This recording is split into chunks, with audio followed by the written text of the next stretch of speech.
Paper చూడాలంటే భయమేస్తుందండి. ఏంటండి, అనంతపురం నుంచి అహ్మదాబాద్ వరకు ఆడపిల్లలు బిహేవియర్ ఇలా మారిపోయిందేంటి? ఒకప్పుడు ఆ అబ్బాయి ఎవరోనండి, అంటే కట్నం కోసం, అదనపు కట్నం కోసం వేధించి అమ్మాయిని చంపారనో, లేక అన్ని దురలవాట్లుండి రోజు భార్యని వేధిస్తున్నాడను, అలా వేధించిన వాళ్ళు కూడా ఎప్పుడు భర్తను చంపిన ఆనవాళ్ళు లేవండి.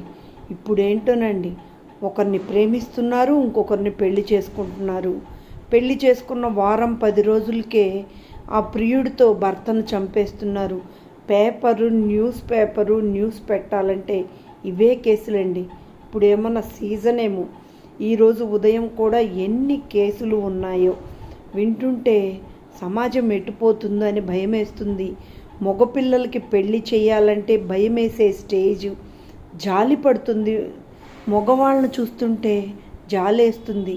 వాళ్ళు చదివి కష్టపడి ఒక ప్రయోజకులయ్యి ఎన్నో ఒక అమ్మాయిని పెళ్లి చేసుకోవటం కోసం ఎన్నో కలలు కానీ రాత్రి పగలు ఎంతో సంపాదించి వాళ్ళని ఎంతో బాగా చూసుకోవాలని ఆశలు అన్నీ, ఒక ఎలాంటి అమ్మాయి వస్తుందో ఏమో అనే భయం కూడా పేరెంట్స్కి పెరిగింది.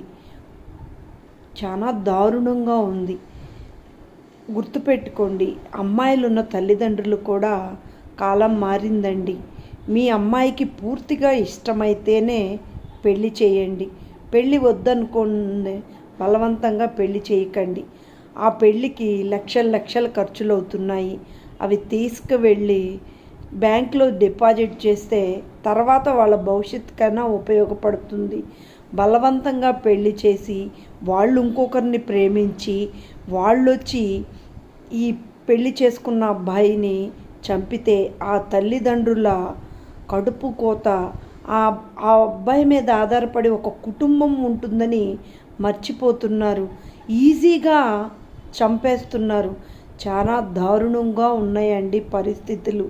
ఇప్పుడు పేరెంట్స్ కూడా అటు 7 తరాలు ఇటు 7 తరాలు చూసి అమ్మాయి ఎలాంటిది అని, అమ్మాయికి పూర్తిగా ఇష్టం ఉందా లేదా కనుక్కుని చేసుకోవటం ఉత్తమమని నా సలహా అండి.